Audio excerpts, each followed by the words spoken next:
just have to get like the, you know, walking casually out of me. Hashtag Grace Helbig. Hi, my name is Coriander Stoneridge, and we are moving on through our weekly forecasts, and we are now into the Earth signs. So that's going to be Taurus, Virgo, and Capricorn. We're going to be doing each reading much like the same, where we're going to have the 7-card layout in front of us for the week ahead to give us kind of like an overarching theme when they're all read together. And a message that's kind of brought to you, and then each message will come with a talisman, which will be a crystal, and then an animal medicine card. So we're going to talk about how these two work in tandem as kind of like your lesson that you're being taught when to use certain powers or certain gifts and abilities that you particularly possess in the faces of your adversity when you're going forward. Okay, so we're going to start with Taurus.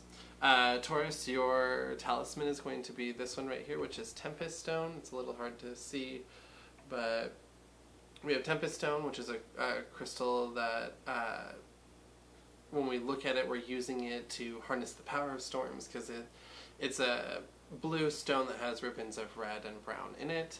And then your medicine card is going to be Spider Medicine. Spiders, for this particular thing, is talking about seizing the process rather than the result. So it's going to be focus your attention on the details of the work and how you do get things done, and make that the focus of what you're doing rather than what the outcome is going to be. Because when we do the fine detailing work, it's where we get the oohs and the ahs. Okay, so for your reading ahead, we're starting with the Judgment card, which is talking about handling karmic debt and moving through rites of passage, taking pleasant stances in stressful situations, things like that. And then ending with the Ace of Pentacles, which is focusing on how a cycle of prosperity is about to begin for you towards the end of the week. So your message this week is that a tempting offer will appear from your past, and that's because we know your cards are going from the Judgment card to the Lovers, to the Chains card, to 9 of Swords, to the 4 of Wands, the Star card, and finally the Ace of Pentacles. So when we have a reading like that, the message that I'm kind of gathering is that tempting offer from your past that comes into your present is going to start in the beginning of your week and bleed throughout it. This offer could be romantic or career-oriented. It could be romantic in nature because, like, you're really attracted to this idea, or you're really attracted to the benefits and the offers and opportunities that comes with choosing these which is to choose them. So when we say that it's tempting, is we need to weigh what is going to happen to us, because it's mostly major arcana cards. This is a change of lifestyle. This is like you're being presented with, maybe it's a person that you're really in love with and you guys are choosing to take your relationship to the next level, or maybe you're finally having romance enter into your life at post-quarantine, or because of the quarantine you guys are going to finally be meeting outside of it, and yada yada yada. It makes me think that because there's lots of hope and there's lots of happiness and peace that's kind of like within grasp through prosperity. Depression and sadness are lifted by the cards around them, which is, you have that in the middle of your week. You're noticing that you're just kind of like in a more peaceful, happier place moving forward. So Taurus, right now, your message is kind of like really go with the flow, but pay attention to the opportunities that are being presented to you. Just because they come from the past and it could come from a hurtful place doesn't mean that there's healing that can occur through what is being offered now. I am not supporting going back to abusive relationships or anything of that nature. I'm talking about maybe people who have wronged you in the past coming forward and wanting to repay that debt to you by giving you a better opportunity is more of what I'm talking about. Is mostly your message. So that would be Taurus. So next is Virgo in our earthly elements. Your talisman this time is going to be Beryl, and then your frog medicine will be frog medicine. So, with this combination, the reason why I'm all giggly and stupid, I'm a Virgo, and I don't like that communicate your feelings is essentially what is coming through.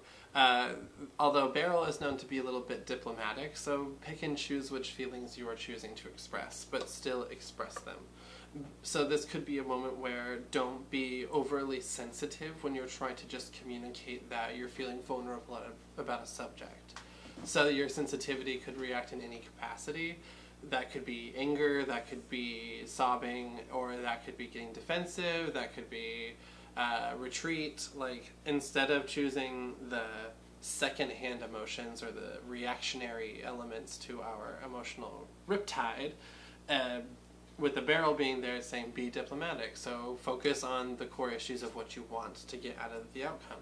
Focus on when we're communicating our feelings that we're communicating what the feeling is exactly, with no hoopla around it. Like it upsets me when this occurs. Like, that's very direct. Be direct about your feelings, but do express them rather than choosing to be quiet about them. Okay, so Virgo, your messages this week is starting with the Five of Wands and ending with the Page of Cups. So we're starting in a place where we're getting warnings that life is going to get a bit complicated for a little while, but we're ending on a feeling of optimism. So I would say that, like, the complicated that it's going to get is the fun kind of complicated, where the stuck becomes unstuck. We're going to get to it.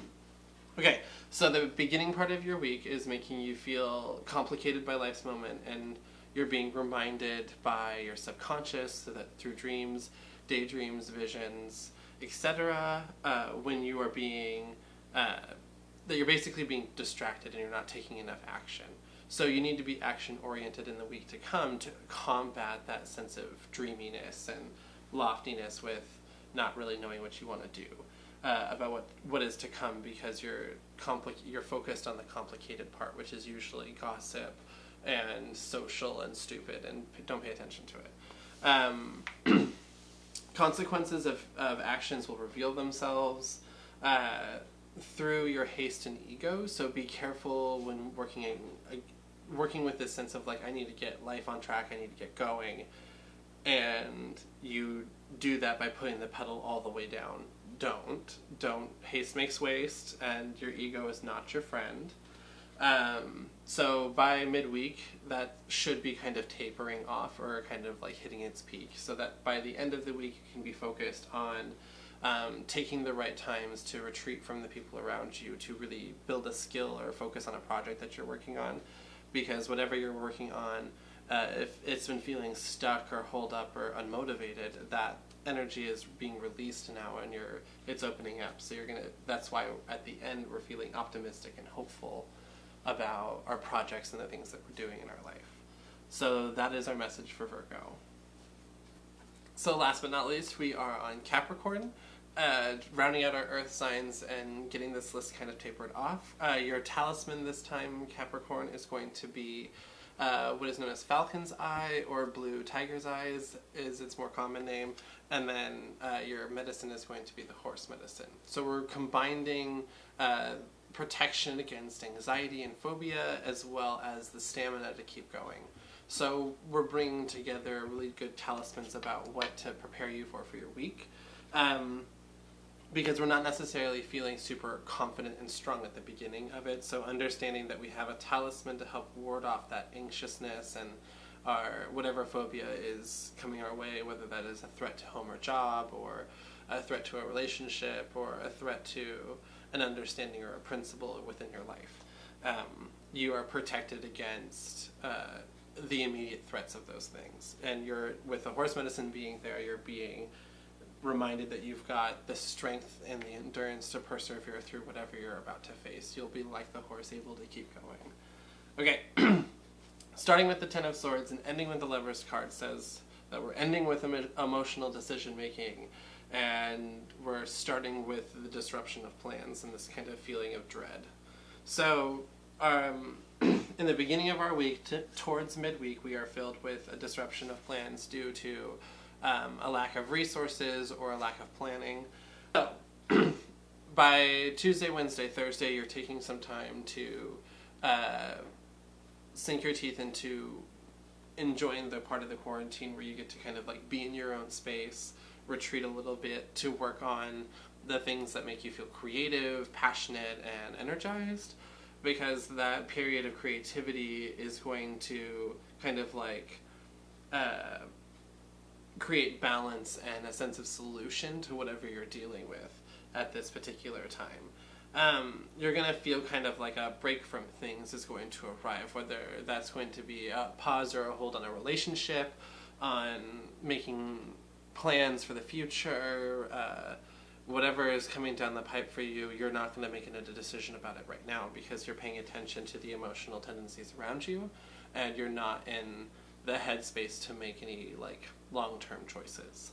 So there's a huge chance that we're going to get what we want out of something coming up just after that, so we should be prepared that that's coming down the pipe. That's the horse endurance trying to push us through, saying that this isn't the only opportunity that we need to just jump on, that there's always going to be more down the pipe. So that's going to finish Capricorn. Those are your messages. So for the earth signs, your common theme is kind of like we've got the Hermit card being really present in a lot of the readings, and we've got the Lovers card being there. So we need to understand that there's an emotional decision to retreat for the sake of self-preservation, self-growth, and self-love. So because because that's kind of like the theme that's going through, understand that we're not looking at this retreat as a retreat of failure, or a retreat of mistake, or a retreat because you can't do it. It's a retreat for the sake of yourself and those around you. So be prepared to make those choices and those decisions because it's just best for you. If you like this video and you would like to get readings for yourself, go ahead and reach out to me on Instagram or in the comments, or through my YouTube page. On Instagram, it's going to be @CorianderStoneRidge or @CoriandersTarot, and then YouTube, it's everywhere else in the buttons and everything. And then you remember to share this with your earth signs that you think might need this guidance this week. Yada yada, outro stuff, other things.